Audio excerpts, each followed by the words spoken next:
আমরা জানি যে ইঞ্জিনিয়ারিং কাজে যত পরিমাণ আমরা চেক নিব কাজের কোয়ালিটি তত পরিমাণ ভালো আসবে।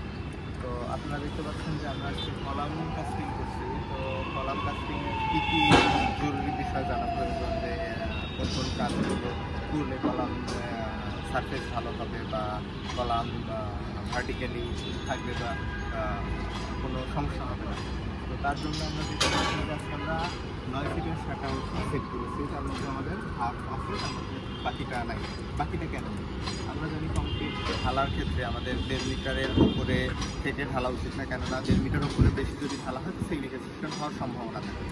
তাই এখানে হাফ পকেট রাখা হয়েছে। হাফ ঢালাইয়ের পরে আমরা পকেটটা লাগাই দিই এবং ফুল হাইটটা আমরা ঢালাই করেছি। এতে আমাদের সার্ফেসটা সুন্দর আছে। তো কলাম ঢালাইয়ের ক্ষেত্রে আমাদের কোন কোন চেকগুলি নেওয়া জরুরি, তার মধ্যে আমরা দেখবো যে হচ্ছে শাটারটা, যেহেতু আমাদের স্টিল শাটার, তো আমরা কিকার করেছিলাম রড দিয়ে।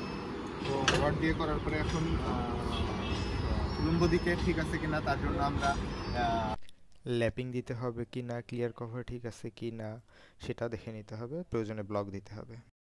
আমরা শাটারটা সোজা আছে কিনা সেটা দেখার জন্য আমরা সল চেক করবো। এটা আমরা একটা রডের সঙ্গে ঝুলিয়ে দিয়ে আমরা দেখবো যে এপাশে কত মিলিমিটার আছে উপরে এবং তার জন্য আমরা প্রথমে উপরে একটা মাপ নিব, উপরে কত মিলিমিটার আছে সেটা দেখে নেব। এখানে আসছে 63 মিলিমিটার।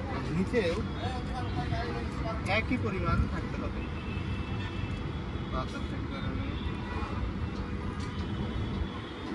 একই পরিমাণ থাকে, যদি একই পরিমাণ থাকে তাহলে বুঝতে হবে আমাদের শাটারটি সঠিক অবস্থানে আছে। একইভাবে যেহেতু আমাদের এটা 30 ইঞ্চি কলাম সাইডে এবং পাশের দিকে 12 ইঞ্চি, আমরা এই সাইডে আরেকবার করে নেব একইভাবে। যখন মেজারমেন্ট নিব একই করে নিচ্ছে একই,